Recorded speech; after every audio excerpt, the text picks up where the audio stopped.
Chapter 3. There was music from my neighbor's house through the summer nights. In his blue gardens men and girls came and went like moths among the whisperings and the champagne and the stars. At high tide in the afternoon I watched his guests diving from the tower of his raft, or taking the sun on the hot sand of his beach, while his 2 motorboats slit the waters of the Sound, drawing aquaplanes over cataracts of foam. On weekends his Rolls-Royce became an omnibus, bearing parties to and from the city, between 9 in the morning and long past midnight, while his station wagon scampered like a brisk yellow bug to meet all trains. And on Mondays 8 servants, including an extra gardener, toiled all day with mops, and scrubbing brushes, and hammers, and garden shears, repairing the ravages of the night before. Every Friday, 5 crates of oranges and lemons arrived from a fruiterer in New York. Every Monday, these same oranges and lemons left his back door in a pyramid of pulpless halves. There was a machine in the kitchen which could extract the juice of 200 oranges in half an hour if a little button was pressed 200 times by a butler's thumb.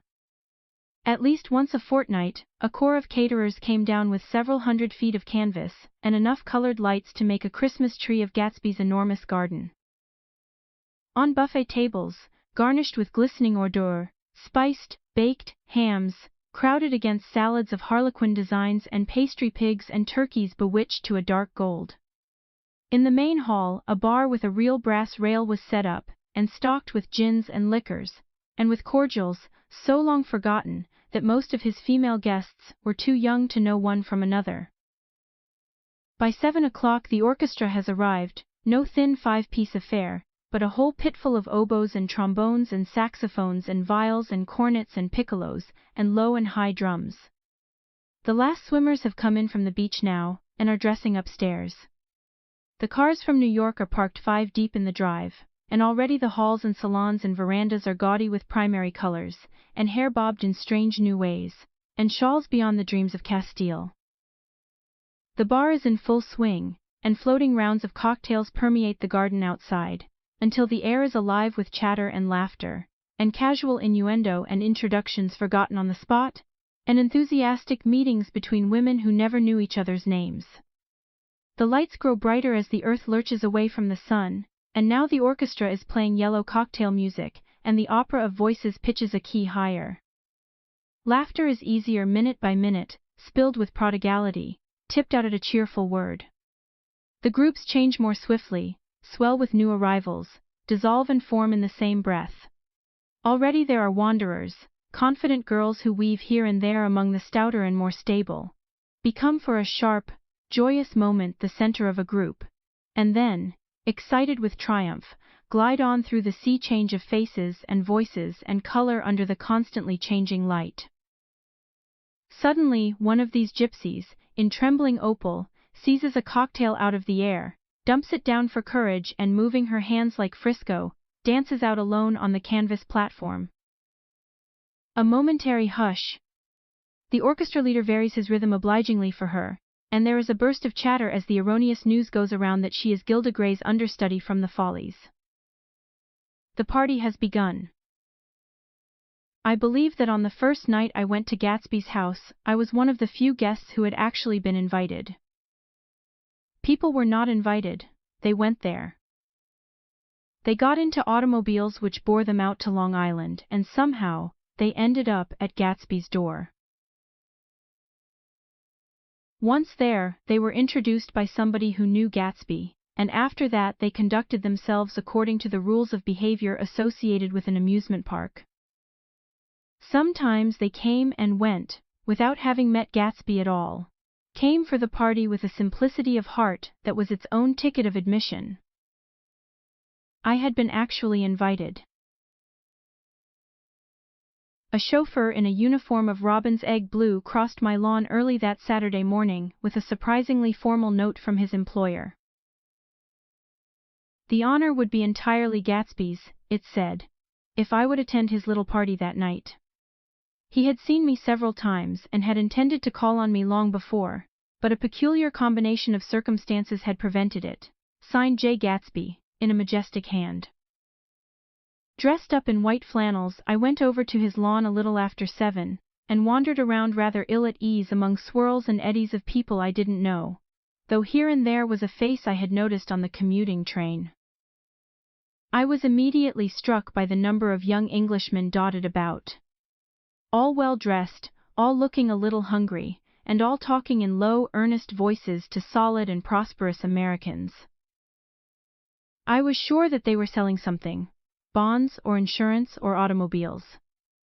They were at least agonizingly aware of the easy money in the vicinity, and convinced that it was theirs for a few words in the right key. As soon as I arrived, I made an attempt to find my host, but the 2 or 3 people of whom I asked his whereabouts stared at me in such an amazed way, and denied so vehemently any knowledge of his movements, that I slunk off in the direction of the cocktail table, the only place in the garden where a single man could linger without looking purposeless and alone. I was on my way to get roaring drunk from sheer embarrassment, when Jordan Baker came out of the house and stood at the head of the marble steps, leaning a little backward and looking with contemptuous interest down into the garden. Welcome or not, I found it necessary to attach myself to someone before I should begin to address cordial remarks to the passers-by. "Hello!" I roared, advancing toward her. My voice seemed unnaturally loud across the garden. "I thought you might be here," she responded absently as I came up. "I remembered you lived next door too." She held my hand impersonally, as a promise that she'd take care of me in a minute, and gave ear to 2 girls in twin yellow dresses, who stopped at the foot of the steps. "Hello," they cried together. "Sorry you didn't win." That was for the golf tournament. She had lost in the finals the week before. "You don't know who we are," said one of the girls in yellow. "But we met you here about a month ago." "You've dyed your hair since then," remarked Jordan, and I started, but the girls had moved casually on, and her remark was addressed to the premature moon, produced like the supper, no doubt, out of a caterer's basket. With Jordan's slender golden arm resting in mine, we descended the steps and sauntered about the garden. A tray of cocktails floated at us through the twilight, and we sat down at a table with the 2 girls in yellow, and 3 men, each one introduced to us as Mr. Mumble. "Do you come to these parties often?" inquired Jordan of the girl beside her. "The last one was the one I met you at," answered the girl, in an alert, confident voice. She turned to her companion. "Wasn't it for you, Lucille?" "It was for Lucille too." "I like to come," Lucille said. "I never care what I do, so I always have a good time. When I was here last I tore my gown on a chair, and he asked me my name and address. Inside of a week I got a package from Croirier's, with a new evening gown in it." "Did you keep it?" asked Jordan. "Sure I did. I was going to wear it tonight, but it was too big in the bust and had to be altered. It was gas blue with lavender beads, $265. "There's something funny about a fellow that'll do a thing like that," said the other girl eagerly. "He doesn't want any trouble with anybody." "Who doesn't?" I inquired. "Gatsby, somebody told me." The 2 girls and Jordan leaned together confidentially. "Somebody told me they thought he killed a man once."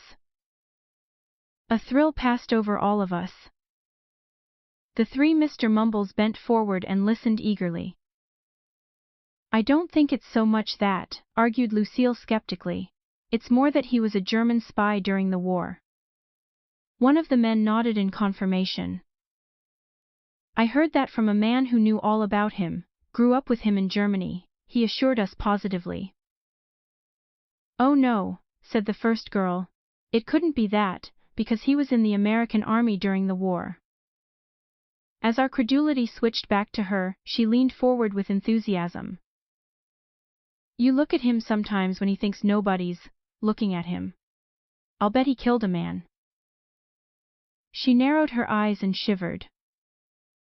Lucille shivered. We all turned and looked around for Gatsby. It was testimony to the romantic speculation he inspired that there were whispers about him from those who had found little that it was necessary to whisper about in this world. The first supper, there would be another one after midnight, was now being served, and Jordan invited me to join her own party, who were spread around a table on the other side of the garden.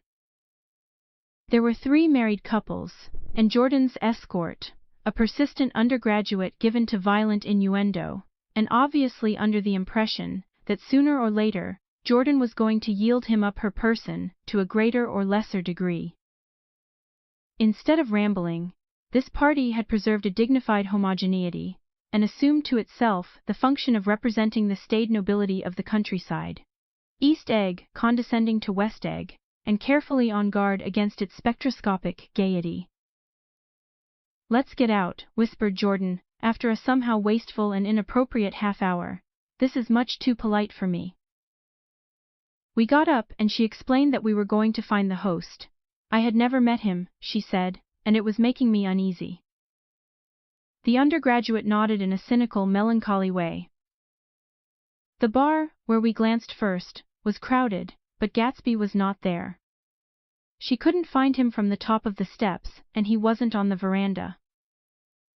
On a chance we tried an important-looking door, and walked into a high Gothic library, panelled with carved English oak, and probably transported complete from some ruin overseas. A stout middle-aged man, with enormous owl-eyed spectacles, was sitting somewhat drunk on the edge of a great table, staring with unsteady concentration at the shelves of books. As we entered, he wheeled excitedly around and examined Jordan from head to foot.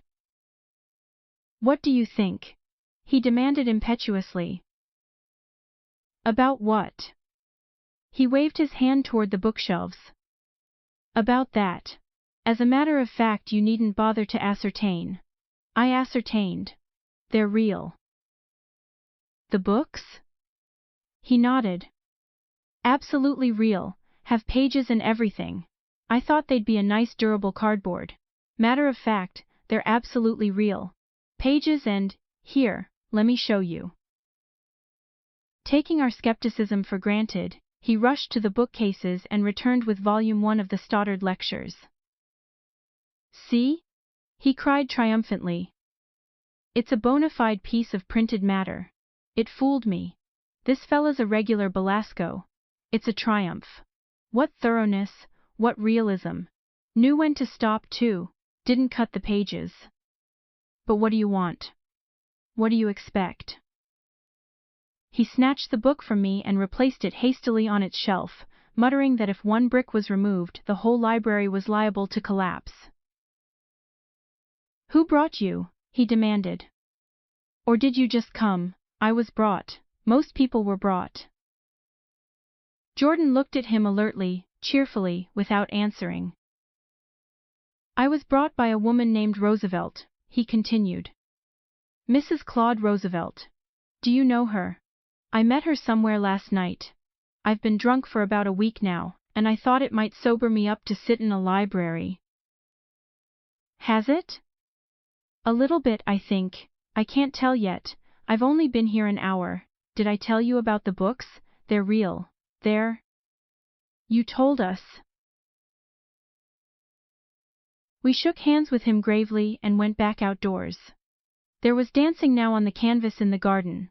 Old men pushing young girls backward in eternal graceless circles, superior couples holding each other tortuously, fashionably, and keeping in the corners, and a great number of single girls dancing individually, or relieving the orchestra for a moment of the burden of the banjo or the traps. By midnight the hilarity had increased. A celebrated tenor had sung in Italian, and a notorious contralto had sung in jazz, and between the numbers, people were doing stunts all over the garden, while happy, vacuous bursts of laughter rose toward the summer sky. A pair of stage twins, who turned out to be the girls in yellow, did a baby act in costume. And champagne was served in glasses bigger than finger bowls. The moon had risen higher, and floating in the sound was a triangle of silver scales, trembling a little to the stiff tinny drip of the banjos on the lawn. I was still with Jordan Baker. We were sitting at a table with a man of about my age and a rowdy little girl, who gave way upon the slightest provocation to uncontrollable laughter. I was enjoying myself now. I had taken 2 finger bowls of champagne, and the scene had changed before my eyes into something significant, elemental, and profound. At a lull in the entertainment, the man looked at me and smiled. "Your face is familiar," he said politely. "Weren't you in the 1st Division during the war?" "Why yes, I was in the 28th Infantry. I was in the 16th until June 1918, I knew I'd seen you somewhere before." We talked for a moment about some wet, grey little villages in France. Evidently he lived in this vicinity, for he told me that he had just bought a hydroplane, and was going to try it out in the morning. "Want to go with me, old sport, just near the shore along the Sound?" "What time?" "Any time that suits you best." It was on the tip of my tongue to ask his name when Jordan looked around and smiled. "Having a gay time now?" she inquired. "Much better." I turned again to my new acquaintance. "This is an unusual party for me. I haven't even seen the host. I live over there." I waved my hand at the invisible hedge in the distance. "And this man Gatsby sent over his chauffeur with an invitation." For a moment he looked at me as if he failed to understand. "I'm Gatsby," he said suddenly. "What?" I exclaimed. "Oh, I beg your pardon. I thought you knew, old sport. I'm afraid I'm not a very good host." He smiled understandingly, much more than understandingly. It was one of those rare smiles with a quality of eternal reassurance in it that you may come across 4 or 5 times in life. It faced, or seemed to face, the whole eternal world for an instant, and then concentrated on you with an irresistible prejudice in your favor. It understood you just so far as you wanted to be understood, believed in you as you would like to believe in yourself, and assured you that it had precisely the impression of you that, at your best, you hoped to convey. Precisely at that point, it vanished, and I was looking at an elegant young roughneck, a year or 2 over 30, whose elaborate formality of speech just missed being absurd. Some time before he introduced himself, I'd got a strong impression that he was picking his words with care. Almost at the moment when Mr. Gatsby identified himself, a butler hurried toward him with the information that Chicago was calling him on the wire. He excused himself with a small bow that included each of us in turn. "If you want anything, just ask for it, old sport," he urged me. "Excuse me, I will rejoin you later." When he was gone, I turned immediately to Jordan, constrained to assure her of my surprise. I had expected that Mr. Gatsby would be a florid and corpulent person in his middle years. "Who is he?" I demanded. "Do you know?" "He's just a man named Gatsby." "Where is he from, I mean, and what does he do?" "Now you're started on the subject," she answered with a wan smile.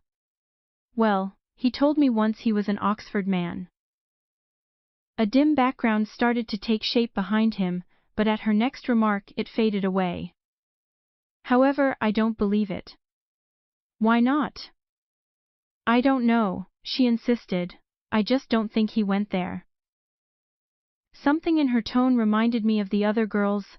"I think he killed a man," and had the effect of stimulating my curiosity. I would have accepted without question the information that Gatsby sprang from the swamps of Louisiana, or from the Lower East Side of New York. That was comprehensible. But young men didn't, at least in my provincial inexperience I believed they didn't, drift coolly out of nowhere, and buy a palace on Long Island Sound. "Anyhow, he gives large parties," said Jordan, changing the subject with an urban distaste for the concrete. "And I like large parties, they're so intimate. At small parties there isn't any privacy." There was the boom of a bass drum, and the voice of the orchestra leader rang out suddenly above the echolalia of the garden. "Ladies and gentlemen," he cried. "At the request of Mr. Gatsby, we are going to play for you Mr. Vladimir Tolstoy's latest work, which attracted so much attention at Carnegie Hall last May. If you read the papers, you know there was a big sensation." He smiled with jovial condescension, and added, "Some sensation." Whereupon everybody laughed. The piece is known, he concluded lustily, as Vladimir Tolstoy's Jazz History of the World.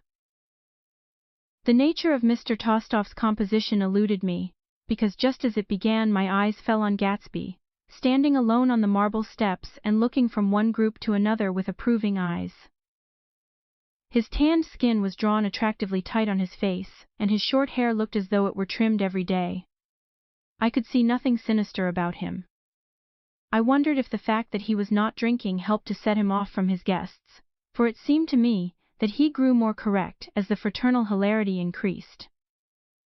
When the Jazz History of the World was over, girls were putting their heads on men's shoulders in a puppyish convivial way.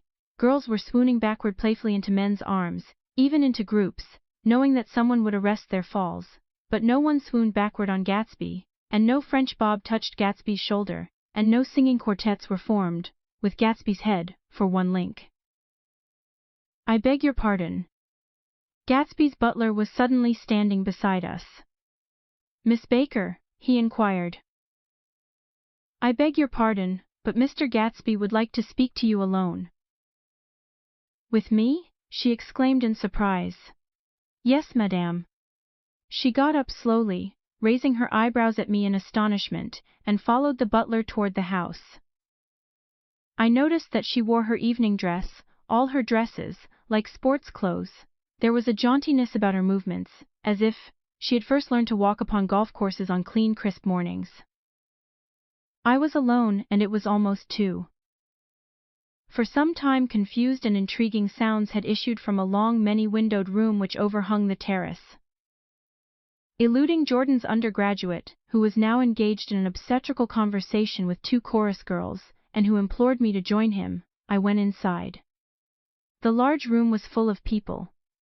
One of the girls in yellow was playing the piano, and beside her stood a tall red-haired young lady from a famous chorus, engaged in song. She had drunk a quantity of champagne, and during the course of her song she had decided, ineptly, that everything was very, very sad. She was not only singing, she was weeping too. Whenever there was a pause in the song she filled it with gasping broken sobs, and then took up the lyric again, in a quavering soprano. The tears coursed down her cheeks, not freely however, for when they came into contact with her heavily beaded eyelashes, they assumed an inky color, and pursued the rest of their way, in slow black rivulets. A humorous suggestion was made, that she sing the notes on her face, whereupon she threw up her hands, sank into a chair, and went off into a deep vinous sleep. "She had a fight with a man who says he's her husband," explained a girl at my elbow. I looked around. Most of the remaining women were now having fights with men said to be their husbands.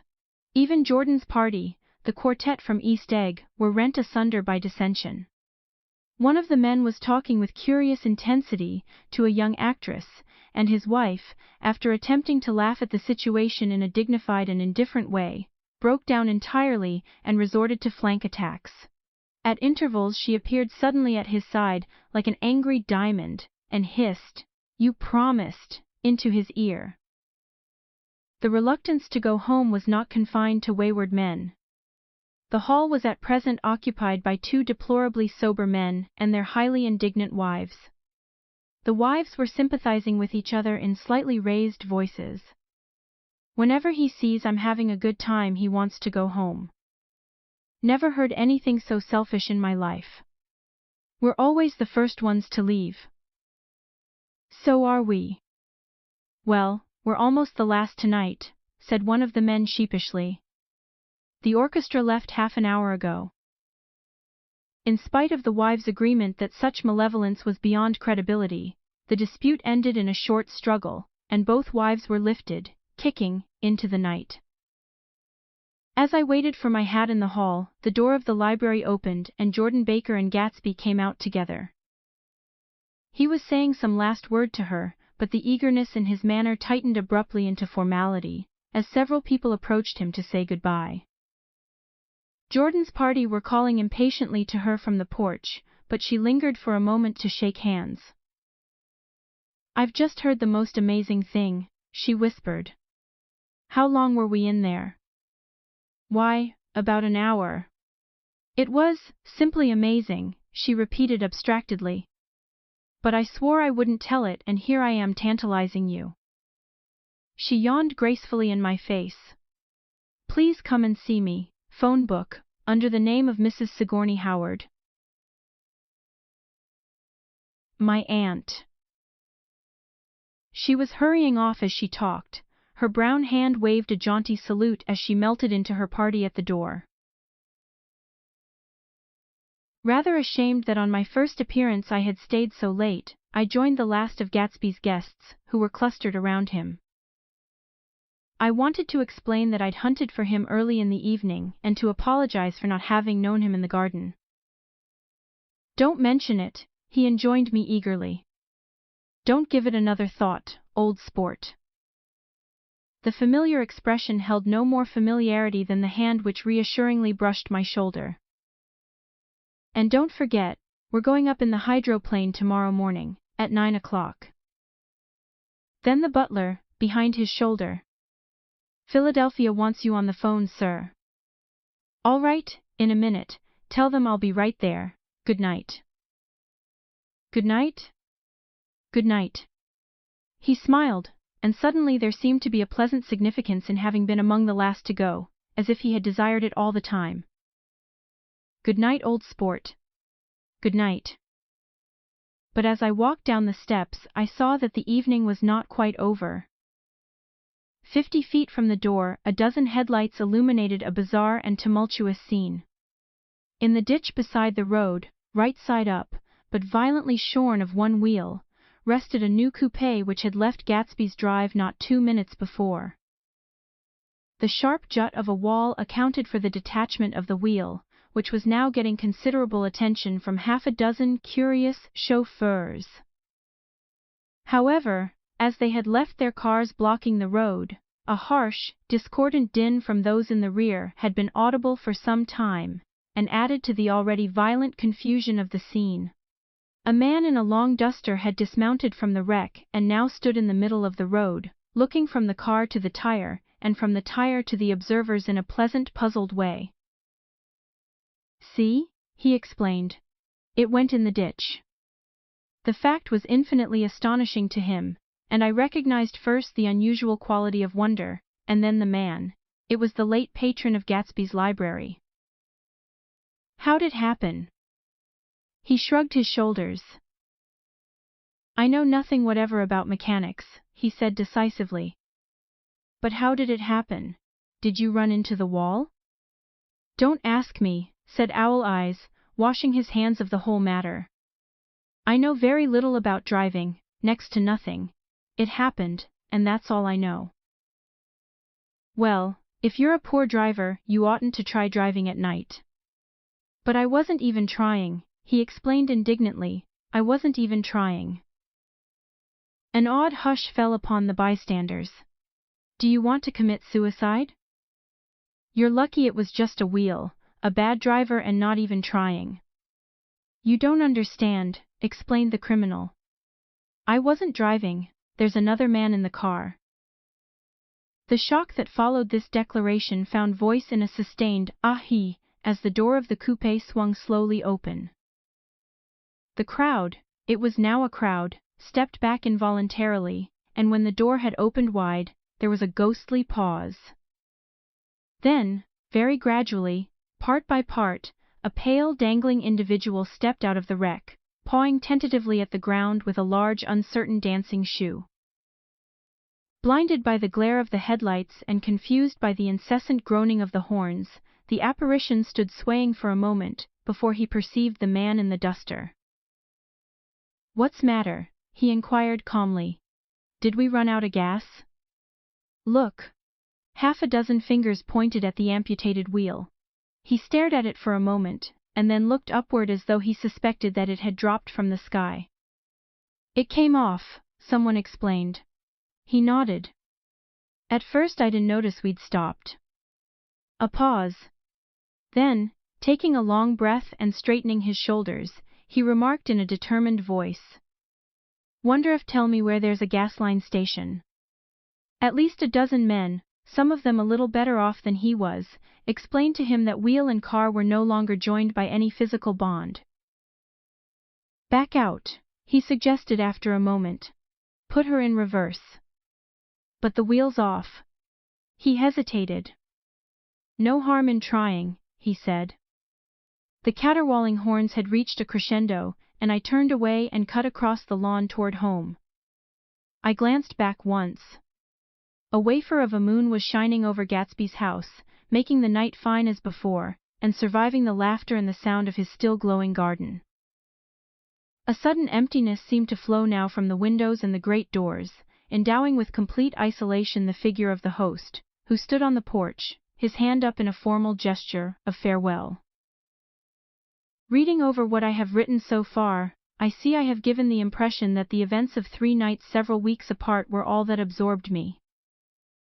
On the contrary, they were merely casual events in a crowded summer, and, until much later, they absorbed me infinitely less than my personal affairs. Most of the time I worked. In the early morning, the sun threw my shadow westward as I hurried down the white chasms of lower New York to the Probity Trust. I knew the other clerks and young bond salesmen by their first names, and lunched with them in dark, crowded restaurants on little pig sausages and mashed potatoes and coffee. I even had a short affair with a girl who lived in Jersey City and worked in the accounting department, but her brother began throwing mean looks in my direction, so when she went on her vacation in July, I let it blow quietly away. I took dinner usually at the Yale Club. For some reason it was the gloomiest event of my day, and then I went upstairs to the library and studied investments and securities for a conscientious hour.